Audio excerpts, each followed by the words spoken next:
relato empieza sin siquiera ubicar el hecho ni el personaje. Atención a eso. Entonces, ya ahí empezamos con algo que es típico del mito. Al autor no le interesaba eso, para nada. Entonces, seguimos. ¿Alguna pregunta sobre eso? ¿Alguna pregunta? Al final de su exposición, le vamos a hacer las preguntas. Ok, pues vayan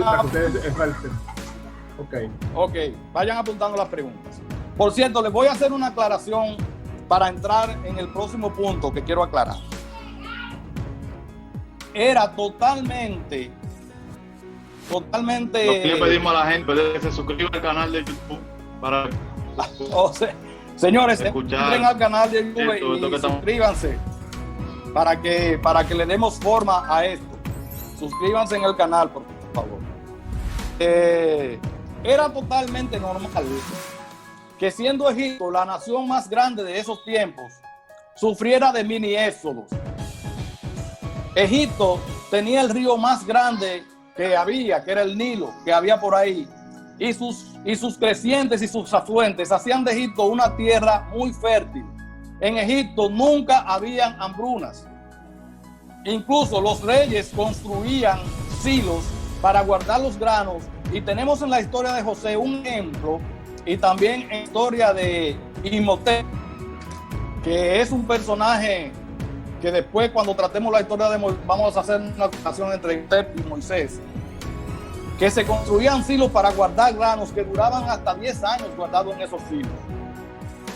Entonces, en Egipto siempre había comida, y por eso vemos que en la historia de Abraham se utiliza que Abraham fue durante una hambruna a Egipto, y se utiliza lo mismo por la familia de Jacob, que fueron a Egipto en busca de comida, pero eso era totalmente normal. Iban de Canaán y iban de todo el mundo conocido, porque Egipto era la gran potencia, y Egipto tenía esa facilidad de tener un río grande que le proporcionaba cosechas abundantes, y por eso nunca sufría de hambrunas, siempre tenían para guardar. Entonces, aclarado ese punto, pasamos al otro punto. Quiero aclararles también que hay una diferencia entre lo que es historia, entre lo que es histórico y lo que es memoria histórica. Memoria histórica. ¿Qué es la memoria histórica? La memoria histórica son los ecos de hechos del pasado que se toman para construir mitos, leyendas, o a veces narrarlos tal como sucede. Tenemos en Éxodo mucha memoria histórica. Por ejemplo, hay una mención a los Hicsos, que siempre se ha querido mezclar con el Éxodo. Los Hicsos fueron echados de Egipto, fue una dinastía que fue echada de Egipto en el año 1570, o sea, 100 años antes de la fecha que se nos da en Primera de Reyes 6:1. 100 años después, mejor dicho, ya habían sido echados los Hicsos. Pudo haberse tomado, aunque cambiando los papeles,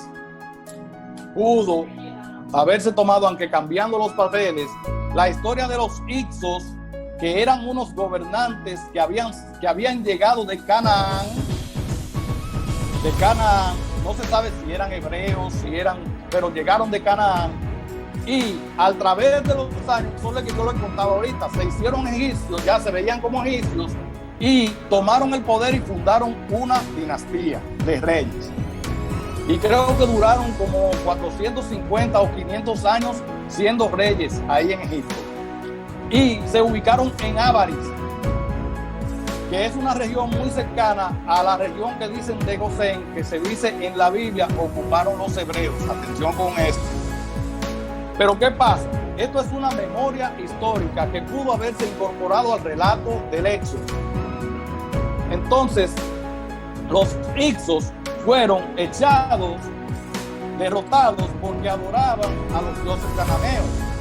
O se habían mantenido algunas costumbres cananeas, adoraban a algunos dioses cananeos juntos con los dioses egipcios, y entonces una vez hubo un tiempo en que otra dinastía se rebeló contra esta dinastía de reyes extranjeros, los echaron y los sacaron de Egipto, y se dice que estos reyes volvieron a Canaán, y algunos historiadores dicen que pueden haber sido el principio de la fundación del pueblo de los hebreos, pero eso no está comprobado.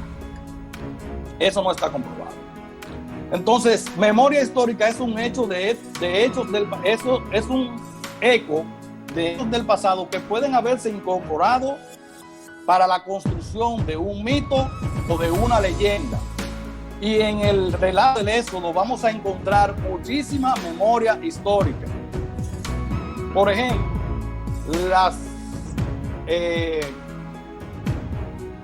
las 10 pestes que cayeron en Egipto. Es una memoria histórica quizás de la erupción de un volcán que dio como inicio a muchos hechos que se cuentan parecidos y que están relatados en una estela de muchos años atrás, creo que del año 2000 y pico, que sucedieron esos hechos, y está ahí en Egipto. No me interesa tratar ese tema ahora, pero eso es una memoria histórica. También es una memoria histórica de la llegada de extranjeros a Egipto, y se toma para la construcción de la llegada del pueblo hebreo. También es una memoria histórica, posiblemente, la salida de los Hicsos, que sirvió para construir el mito de el Éxodo. Entonces, caemos al otro punto. Ahorita les hablé de que teníamos un grupo de hebreos saliendo de Egipto, muy mayoritario. En la Biblia se narra que salieron de Egipto más de 500,000 hombres. Ese fue un tema que trató el maestro Polanco el otro día. Entonces, calculando por lo menos que por cada hombre había un niño y una mujer, entonces vamos a caer en que había por lo menos 1.500 personas, siendo muy conservadores, 1.500.000 personas que salieron en el éxodo de Egipto. ¿Qué con esto? En la época en que posiblemente debió haber sido el éxodo, estamos hablando del año 1400 y pico al año 1200 y pico, Egipto tenía solamente 1,5 millones de habitantes. Eso lo pueden consultar en cualquier página web que se dedique a la medición de los habitantes que había en determinadas épocas. 1,5 millones. Entonces tenemos, por ejemplo, 1,5 millones de esclavos saliendo de un país que 1,5 millones de habitantes. Y yo estoy siendo conservador con la cifra. Fíjense que estoy poniendo una mujer y un niño por cada hombre, cuando se supone que deberíamos de poner, por ejemplo, siempre hay más mujeres que hombres, 2 mujeres y 2 niños por cada hombre, y la cifra podría subir a 3,5 millones de personas que según la Biblia salieron en ese éxodo. Esto no presenta otro nuevo problema. ¿Cómo es posible que, siendo conservadores, estoy siendo bastante conservador, 1,5 millones de personas pernoctara en el desierto por 40 años, atención a la simbología, por 40 años, y no dejara ni siquiera un ostracón escrito que se usaba en esa tierra o una marca en una piedra como prueba de su paso por el desierto? Pero entonces se nos presenta otro problema. Ese 1,5 millones de personas, entre comillas, salieron de Egipto y recorrieron un camino que estaba lleno de fortalezas egipcias. Entonces aquí vamos a ir al libro. Podemos consultar el libro de Israel Finkelstein, La Biblia Desenterrada, donde nos dan un recuento histórico de cómo los egipcios ejercían el dominio desde Egipto a Canaán en esa época. Y esto ha sido comprobado por la arqueología. Cada cierta cantidad de kilómetros, los egipcios tenían un fuerte lleno de soldados. No se relata en el libro, en el Éxodo, que estos soldados tuvieron un enfrentamiento con los que salieron del Éxodo. Nunca, ¿verdad que no? Entonces, ¿cómo es posible que ellos recorrieran y pasaran enfrente de las guarniciones egipcias y no hubiesen tenido ni siquiera una escaramuza? Otra cosa que les voy a decir, Egipto ejerció mucho poder en esa zona de Canaán hasta el siglo 7 antes de Cristo.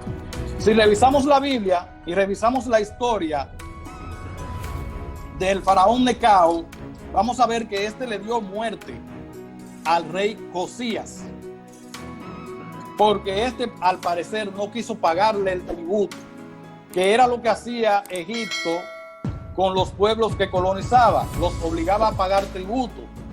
Entonces el faraón Necao mató a Josías. Eso quiere decir que ellos tenían poder, todavía en el siglo 7, tenían poder sobre las tierras de Canaán.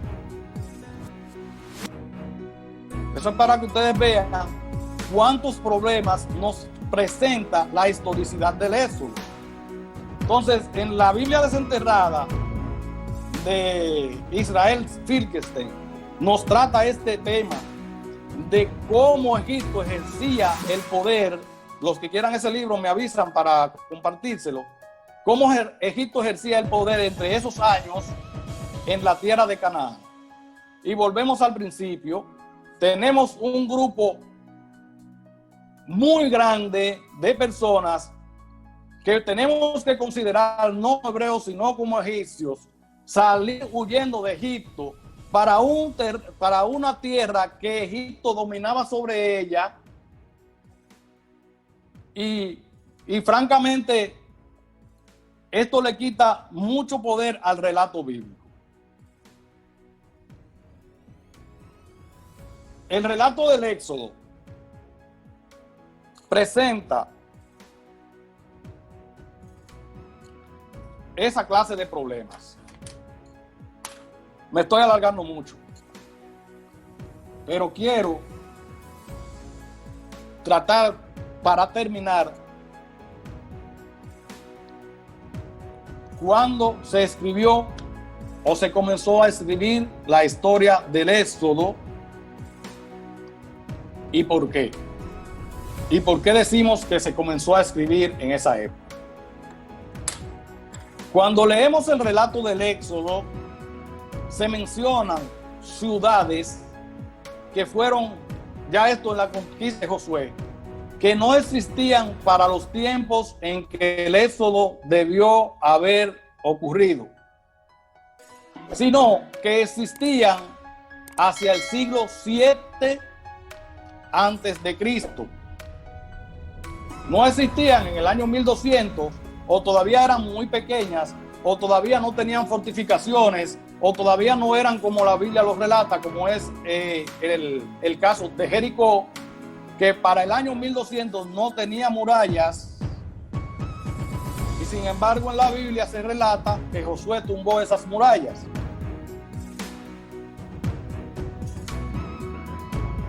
En el relato del Éxodo se menciona varias ciudades, Laqui,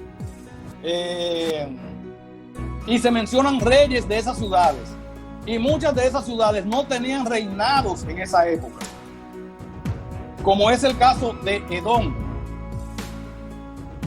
Edom fue conquistada supuestamente por Josué y se habla de que derrotaron al rey de Edom. ¿Qué pasa? Que Edom no tenía rey en esa época, sino tenían un rey, pero en el año 7. Entonces, las pistas que da el relato del Éxodo nos lleva a que al principio de su escritura comenzó en el siglo 7, que es el siglo de las luces de Judá. el siglo 7 está el reinado del rey Josías, que ya les mencioné. El rey Josías comienza una reforma religiosa que se ve interrumpida por su muerte. El rey Josías recibe del reino del norte, que había sido ya invadido, recibe ese éxodo de personas que también tenemos que considerar israelitas, aunque no judíos. Recibe ese éxodo de personas y el reinado de Josías se ve enriquecido. El reino del sur siempre fue más pobre del norte. Eso es algo que ha comprobado la arqueología. Incluso tenemos relatos en estelas donde se ve a los reyes del norte pagando un tributo, unos tributos sumamente cuantiosos. Y por eso sabemos las construcciones que había en esa época. Sabemos que el reino del norte, que nunca estuvo unido al reino del sur, si quieren tratamos ese tema luego, nunca hubo un solo reino, era mucho más rico que el reino del sur. Entonces, al destruirse el reino del norte, se va para el sur ese éxodo de personas, y esto hace que el reino del sur se enriquezca. Y entonces, cuando llega Josías, comienza esa reforma religiosa. Josías destruye los templos paganos, centraliza el culto en el templo, y comienza entonces la adoración de un Dios único. Es el primer intento de monolatría que tenemos en Judá. El norte nunca fue monolátrico, nunca adoró un solo Dios. El norte incluso no adoraba a Yahvé. Yahvé era uno de los tantos dioses del norte. Ellos adoraban a Baal. El norte era baalamista. Pero en el sur se adoraba a Yahvé y también se tenían otros dioses. Pero Josías destruye todos estos santuarios y comienza esa reforma. Y también en el reino de Josías comienzan a escribirse estos textos. Se dice que Josías encuentra el libro de la ley, que es el primer libro de la Torá. Digo encuentran y lo entrecomillo. Encuentra el libro de la ley, que es el primer libro de la Torá que se escribe. Se escribe en el reinado de Josías. El libro de la ley, creo que los primeros 13, 14 o 21 capítulos, no entero el libro. Entonces aquí tenemos que para respaldar esa ley que el rey Josías encontró, hay que darle un origen. Y entonces se comienza a escribir la historia tanto de los patriarcas como la historia del Éxodo. La historia del Éxodo comienza a escribirse, la historia de la ley, de cómo Moisés recibe la ley, comienza a escribirse en el reinado de Josías. Y en un periodo de muchos siglos, hasta la vuelta del exilio babilónico, cuando Esdras completa esos escritos, esos libros se van recomponiendo y poniéndole más elementos. Y por eso es que ustedes ven que en algunas partes la Biblia dice una cosa y en otra dice otra, porque son capas de escritos. Entonces, esa historia del Éxodo comenzó a escribirse en el reinado de Josías. Y aquí tenemos el principio del mito del Éxodo. Josías lo que está tratando de darle un origen a la existencia de la ley, y necesitan un líder que sea el que haya recibido esta ley directamente de Dios, y por eso se escribe el Éxodo, y también se escribe parte del Génesis y de la historia de los patriarcas. Entonces aquí tenemos el mensaje del mito del Éxodo, que era darle un origen a la ley y a aquellos a quienes iban a tener sobre sus hombros el cumplimiento de esta ley, que eran los levitas. Tanto Aarón como Moisés eran levitas, y los levitas tienen una participación muy importante en el Éxodo. Si ustedes ven, los levitas son los protagonistas del Éxodo. ¿Por qué? Porque son los que van a darle cumplimiento a la ley. Y es allí que se instituye entonces, perdón, se me fue la palabra, se instituye el Levítico. Por eso es que se le está dando un origen. Se necesitaba darle un origen a la ley. Se necesitaba tener un líder que representara la ley, como es Moisés. Y esto es lo que da para escribir el Éxodo. Entonces yo espero quise tocarlo por encimita. Voy a dejar material para que siga el debate. No quería durar mucho. Simplemente les hice un pequeño boceto de por qué el mito y para que tuvieran una idea de por qué el Éxodo. Para terminar, quiero hacerles notar algo, y esto va a molestar. Para terminar, una de las características del mito es que en el mito participan seres místicos, ángeles, dioses. Dios, nosotros creemos en él por cuestiones de fe, y a mí no hay nadie que me diga que Dios no existe, pero yo nunca lo he visto. Pero tenemos un hombre recibiendo las tablas de la ley, el mismo Dios, y tenemos a un pueblo viendo a Dios y escuchándolo. Tenemos que entender que esto no es histórico, porque nadie ni ha visto ni ha escuchado a Dios. Nadie ha visto ni ha escuchado a Dios. Dios es un ser místico. Creer en Dios es una cuestión de fe. Yo decido creer en Dios porque yo decido creer en un ser supremo que rige sobre toda la vida de nosotros y sobre toda la creación. Pero yo no puedo decir que he visto a Dios. Ninguno de ustedes pueden decir que han visto a Dios ni que han escuchado a Dios, porque Dios es un ser místico. Cuando usa a Dios aparecer en los relatos del Éxodo, es poniéndole una firma de que se trata de un relato mítico, no histórico, porque Dios no es un ser histórico, es mítico. Y con eso termino mi intervención, para no cansarlos y para dejarle un tiempo para cualquier pregunta que tengan sobre mi exposición. Y ahí los dejo. Por cierto, se me olvidó tratarles sobre el personaje de Moisés y me centré mucho en el hecho del Éxodo. Moisés es una mezcla de muchos personajes.